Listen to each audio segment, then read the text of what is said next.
Thank you, Secretary Tillerson, for the warm welcome and for representing the United States with such incredible distinction. It is an honor to join you, Ambassador Coplage, and the entire State Department team here today who works tirelessly to remove the ugly stain on civilization that is human trafficking. We are grateful for your continued dedication. Also here with us is Senator Corker. Senator, I want to thank you for your unwavering commitment to this critical issue.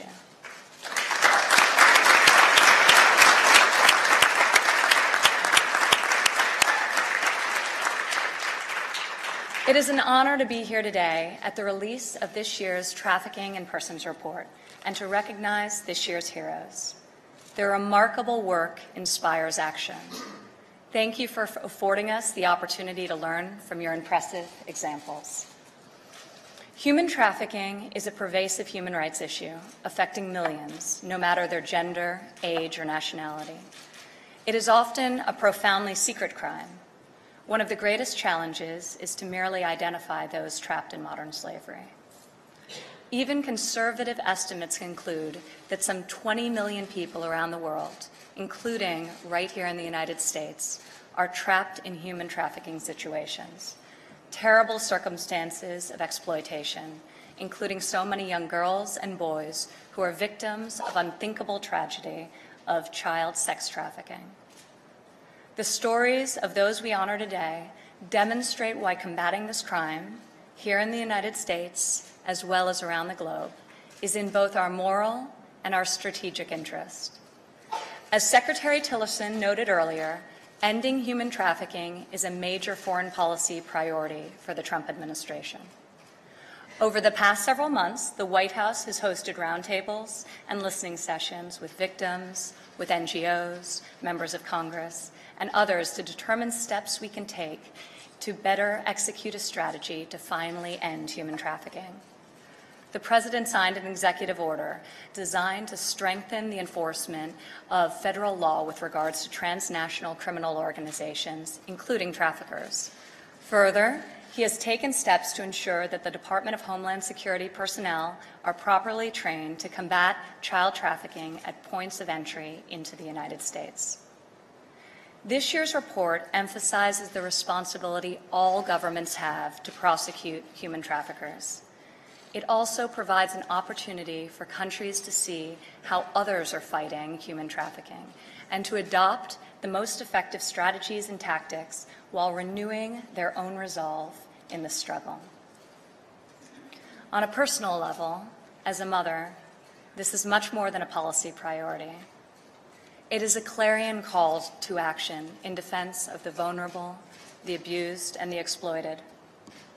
Last month, while in Rome, I had an opportunity to talk firsthand with human trafficking survivors. They told me their harrowing stories, how they were trapped in this ugly dark web, how they survived, how they escaped, and how they are very slowly reconstructing their lives. Here in the United States, we have our own Advisory Council on Human Trafficking, comprised exclusively of survivors. We cannot meaningfully address this pervasive issue without the brave voice of survivors at the table. They can help us understand what they experienced, and they will play a leading role in solving this pressing crisis. These survivors are not only victims, they are heroes. So are the courageous crusaders who have committed themselves to fight human trafficking wherever it exists. As part of the 2017 TIP report, the State Department recognizes individuals who have been tireless in their efforts to combat human trafficking.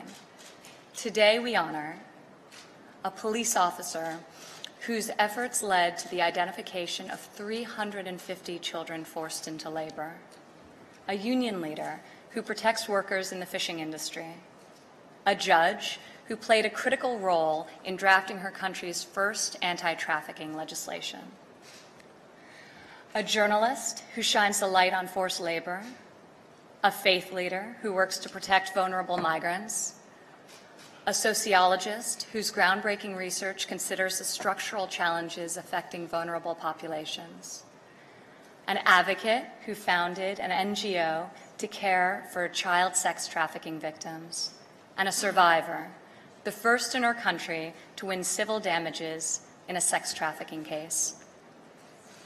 Each of these heroes is a source of inspiration. They all have different backgrounds, but are united in this shared cause. We celebrate and we stand with each of you.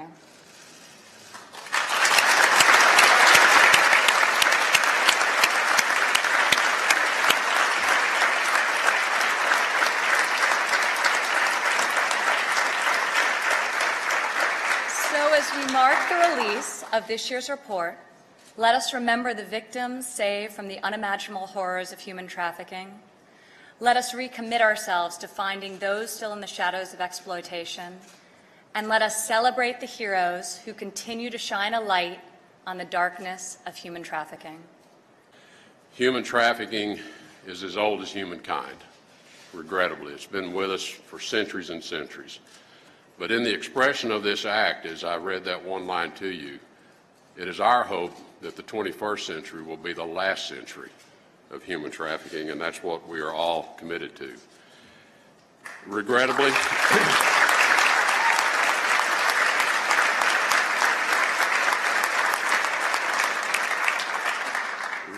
our challenge is enormous. Today, globally, it's estimated that there are 20 million victims of human trafficking.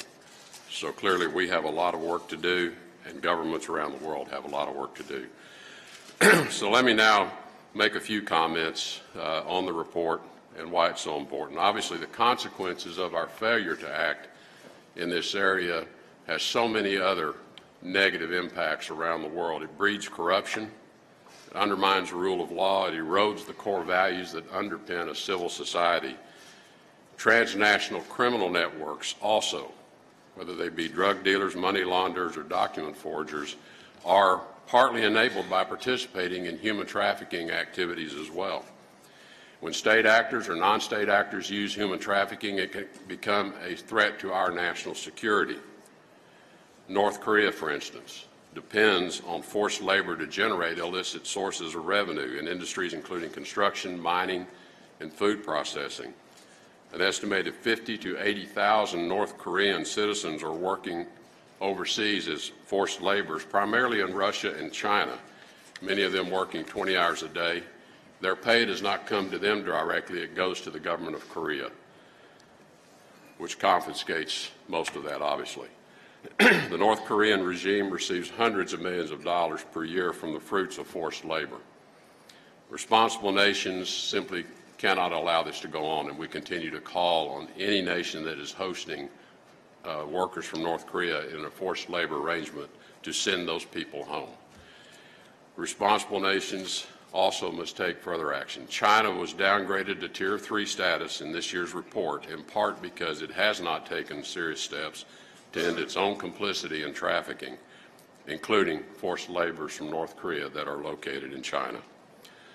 American consumers and businesses must also recognize they may have an unwitting connection to human trafficking. Supply chains creating many products that Americans enjoy may be utilizing forced labor. The State Department does engage with businesses to alert them to these situations so that they can take actions on their own to ensure that they are not in any way complicit. Most tragically, human trafficking preys on the most vulnerable, young children, boys and girls, separating them from their families, often to be exploited, forced into prostitution or sex slavery. The State Department's 2017 Trafficking in Persons report exposes human trafficking networks, and it holds their operators and their accomplices accountable. The focus of this year's report is government's responsibilities under the Palermo Protocol to criminalize human trafficking in all its forms and to prosecute offenders. We urge the 17 countries that are not a party to the International Protocol to prevent, suppress, and punish trafficking in persons to reconsider their position and to join the other countries who have made that commitment. The 2017 TIP report also emphasizes governments must put forward tougher anti-corruption laws and enforce them so that traffickers do not get a free pass for those who choose to turn a blind eye. Importantly, nations must educate law enforcement partners on how to identify and respond to those who dishonorably wear the law enforcement uniform or the military uniform by allowing trafficking to flourish.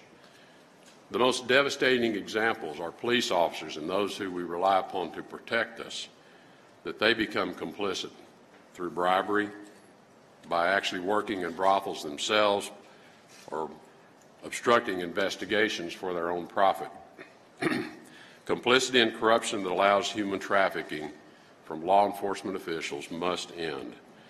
We know shutting down these networks is challenging, but these challenges cannot serve as an excuse for inaction. The 2017 TIP report also recognizes those governments making progress. We want to give them credit for what they are doing. Last year, governments reported more than 9,000 convictions of human trafficking crimes worldwide, up from past years. Just to mention a few highlights. Last July, the President of Afghanistan ordered an investigation into institutionalized sexual abuse of children by police officers, including punishment for perpetrators.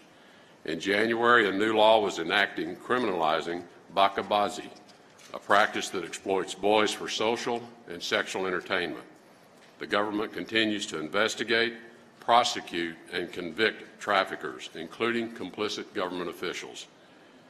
In the Ukraine, a country that has been on the watch list for years, the Office of the Prosecutor General issued directives to improve investigations of trafficking and increased efforts to root out complicity, including convictions of police officers. A teacher at a government-run boarding school for orphans has been arrested for trying to sell a child. And officials are now noticed that complicity in trafficking will be met with strict punishment. In the Philippines, increased efforts to combat trafficking had led to the investigation of more than 500 trafficking cases and the arrest of 272 suspects, an 80% increase from 2015. Given the scale of the problem, though, all of these countries and many more have much to do.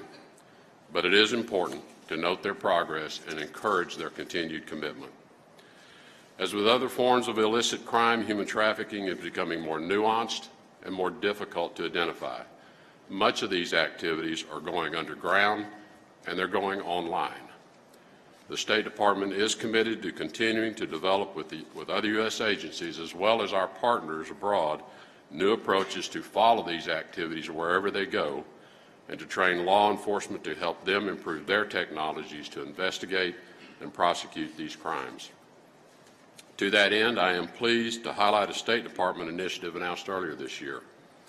The Program to End Modern Slavery will increase funding for prosecution, protection, and prevention efforts to reduce the occurrence of modern slavery wherever it is most prevalent. The program is the result of the important support of Congress, especially from Chairman Corker and other leaders committed to bringing more people out from under what is a crime against basic human rights.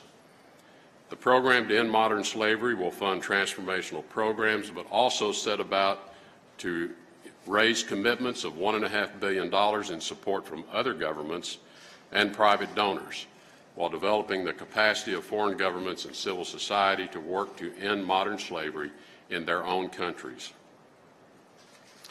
As we reflect on this year's reports on the state of human trafficking the world over, we recognize those dedicated individuals who have committed their lives and in some cases put their lives at risk in pursuit of ending modern slavery. For many victims, theirs is the first face of hope they see after weeks or even years of fear and pain. The 2017 TIP report heroes will be recognized formally in just a few minutes, but I want to thank them and express my own admiration for their courage, leadership, sacrifice, and devotion to ending human trafficking.